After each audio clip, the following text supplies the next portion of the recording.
How does one go about leaving doubt for Allah? We touched on this in the past.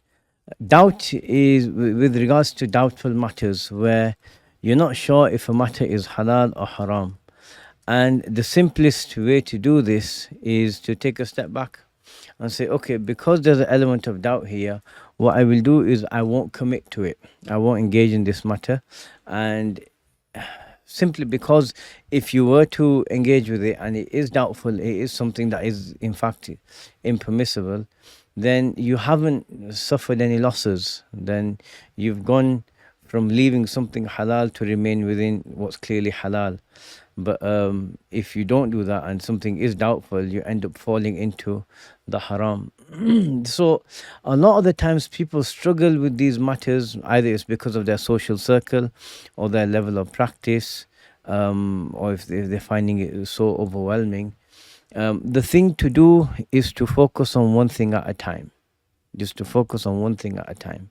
And what helps with this is being around the right people, being around people who are managing to live their deen and do things the way that will keep them safe in their deen and in their relationship with Allah subhanahu wa ta'ala with ease. So there's a general disclaimer that's always here now is if you have OCD, go and speak to a therapist and get some OCD therapy. Try to heal from that.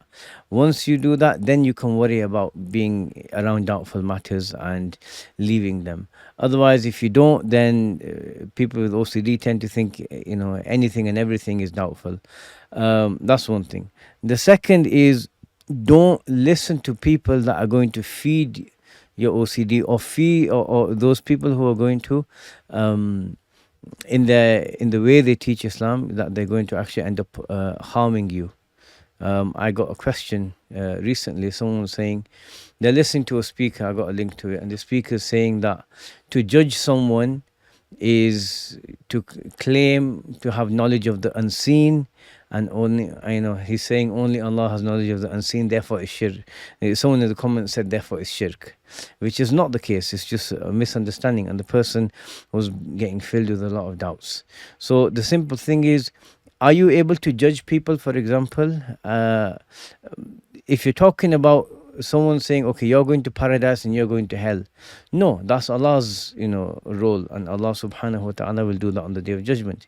As for if someone comes up to you and you've had dealings with them before and you know this person's not honest, not trustworthy, and then in their dealings with you some red flags appear, if you were to say to yourself, I should be careful and not get too involved with this person, is that shirk? Have you claimed to know the unseen? No, you haven't. Right? No, you haven't. And we know from the Sunnah of the Prophet that a believer is not bitten from the same animal hole twice. In Sahih al-Bukhari, لا يلدغ المؤمن من جحر واحد مرتين. So that's not necessarily, claiming the unseen. So it's not shirk. So these sorts of things. So sometimes it's by being around the right people, it helps you. So the right kind of people, when it comes to a doubtful matter, they will all say, yeah, let's avoid it. So if you're in that crowd, it helps you. The crowd helps you. Second is if your doubts are misgivings, and so you get the proper help that you need for that.